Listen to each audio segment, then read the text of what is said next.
Okay, gala-gala lang tayo. Medyo check lang tayo dito na ano, kalsada. So may mag-asawang sapa. Dito nga ba yun?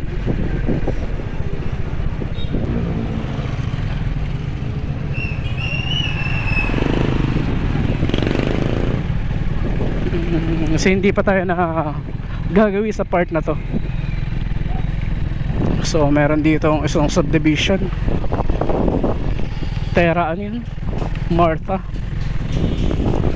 Under development. Ng bahay with glass window. Alright. Ay, tumaas yung bar natin ha.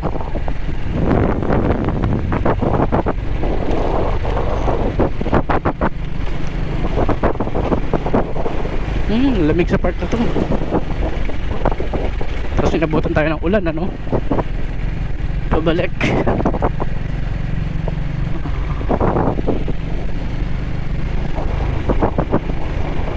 Tingnan natin kung hanggang saan, kung saan ang labas nito, ng kalsada na to. So medyo naka-curious tayo dito. Wala naman siyang special kumbaga feature na ano. Nakaka-curious lang. Syempre dapat aware ka rin sa mga lugar-lugar na malapit sa area niyo. Bagong gapas yung palay oh. Yung bagong gapas. Bas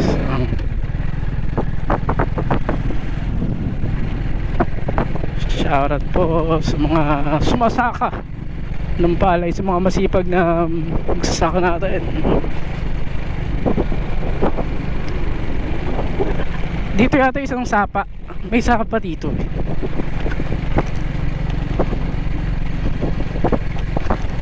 Ayan, may sapa dito. At meron siyang manukan. Ayan, dumihan ng manok. Yung mga kambing.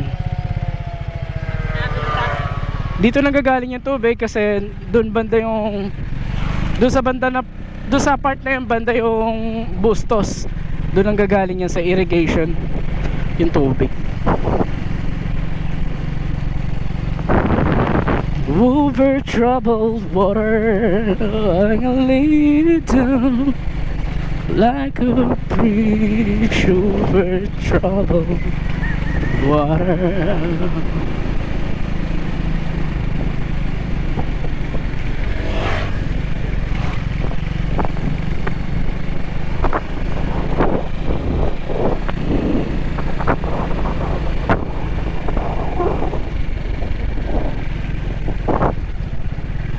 Tulas ang kalsada dito.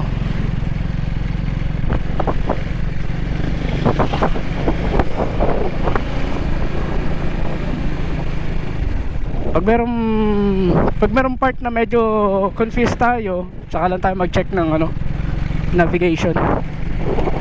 So far okay pa naman to, dire-diretso lang. Wow, lamig dito. Leisure fields. Mga farm, may farm dito. Tapos ito may sakahinan na palay dito. Ayun. Wow, ang daming balin sa sayaw. Usually Maya yung mga ayun, balin sa sayaw. Usually Maya yung mga nag-iikot dyan sa, yung mga kumukuyog dyan, mga dumudumog dyan sa palayan eh. Bakit kaya wala naman masyadong Maya dito? Tapos napalitan ng balin sa sayaw. Ang balin sa sayaw naman usually sa mga ilalim lang ng tulayan na namumugad. Ayun, medyo rough road sa part na to. This is where your taxes go.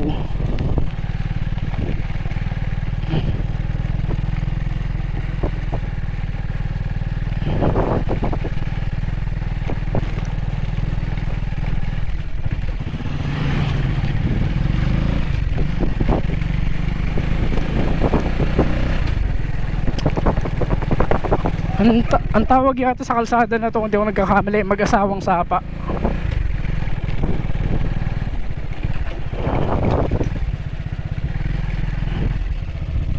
Ayun, daming baka oh. Barangay checkpoint.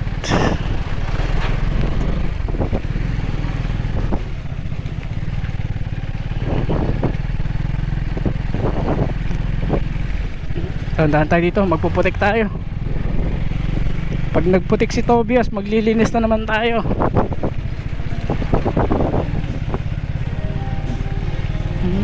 Medyo okay. May okasyon sila.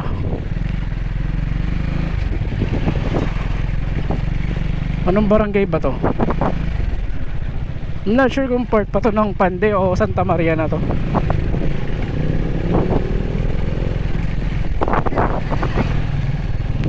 Taming truck, may motor pool. Tapos may kulay pink na truck dito.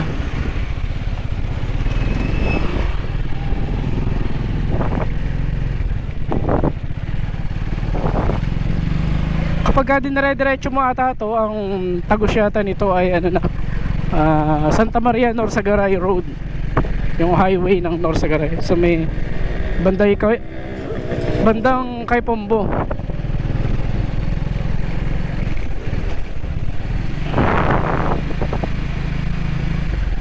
Okay, siguro kaliwa tayo dito.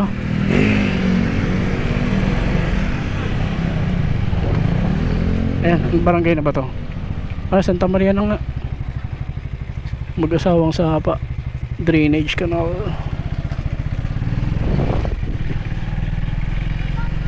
Wash out, mahina lang. Thank you.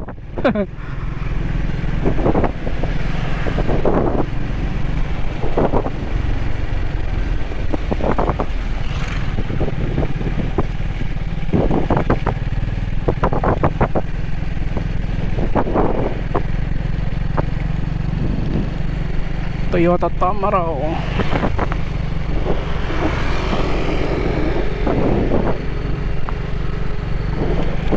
We're just cruising Barangay Silangan.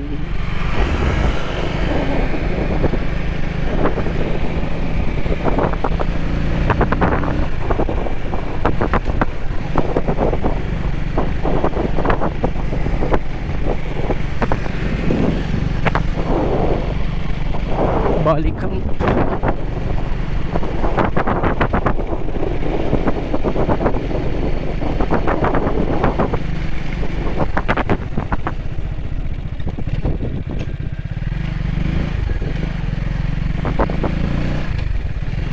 eskinite na yata dito ah.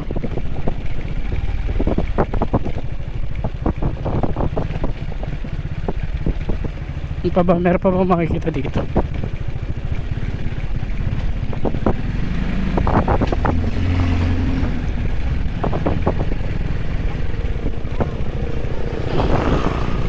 Hindi maganda yung pagkakakalsada dito sa ano.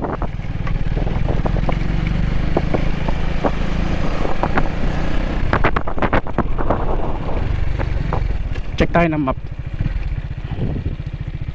kung merong pang makikita dito. Dapat pala kumanan tayo dun sa may Glorioso. Tama, dun tayo. Balik tayo dun.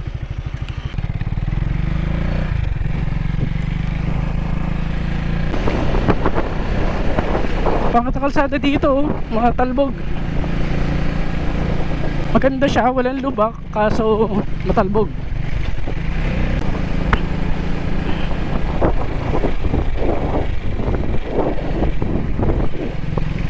Mga typical na bahay dito sa medyo liblib na part ng Bulacan.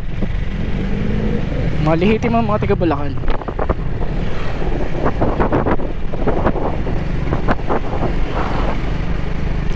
Ayun yung mga bata.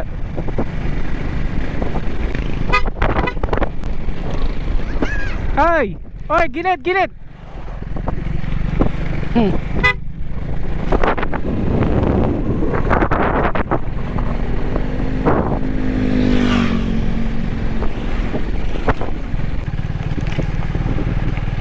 Dulas.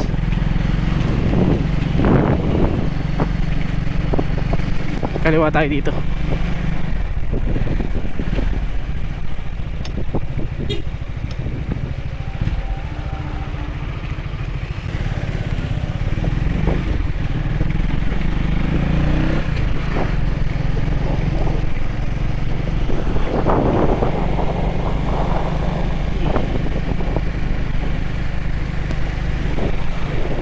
Merong ano dun, car wash. Kaya natin magputi kasi maglilinis na naman tayo. Nakakatamad maglinis. MG.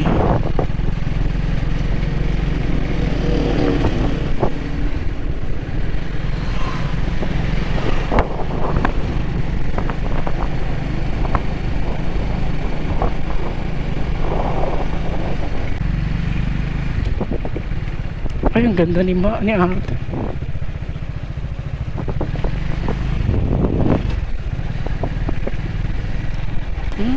Tulad mo ay purong pag-ibig. Pulong buhangin. Yes. We turn. Tanaw na dito yung ano, yung Norsagaray.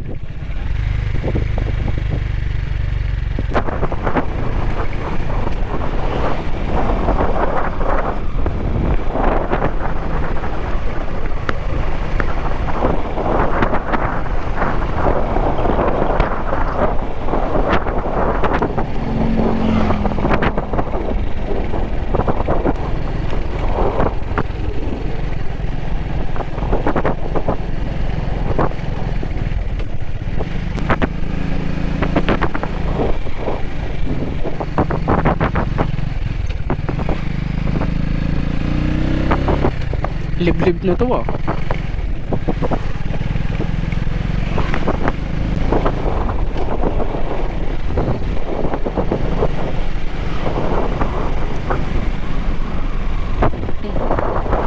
Yung mga barong-barong dito na ano. Oh. Ba, gumilid tapos gumita rin. Sumabay.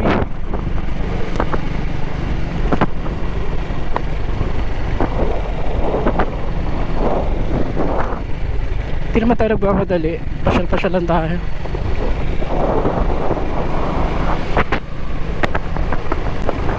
Oh, nandito tayo sa Santa Maria sa Pulong Buhangin na siguro to.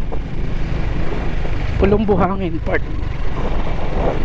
Uy, medyo magubat dito sa part na to ah.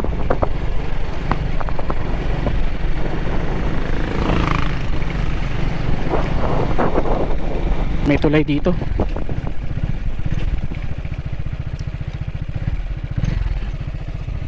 Tubig oh. Uy.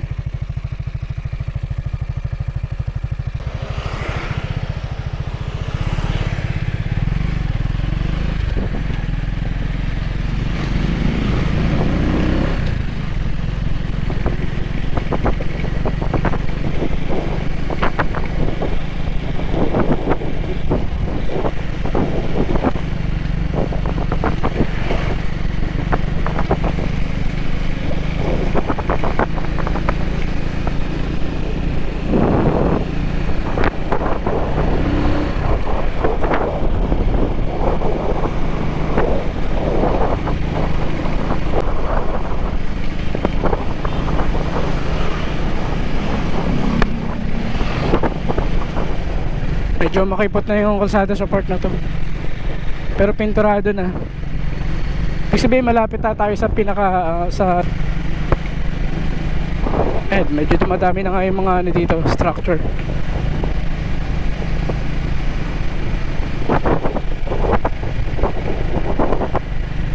Pulong Buhangin na siguro to.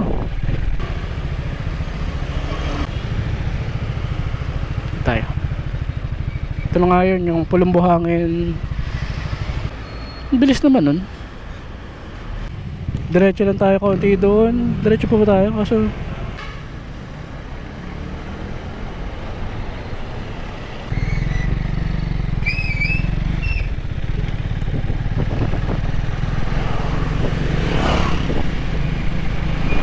Eh gago, hindi natin dala yung lisensya natin. Balik tayo.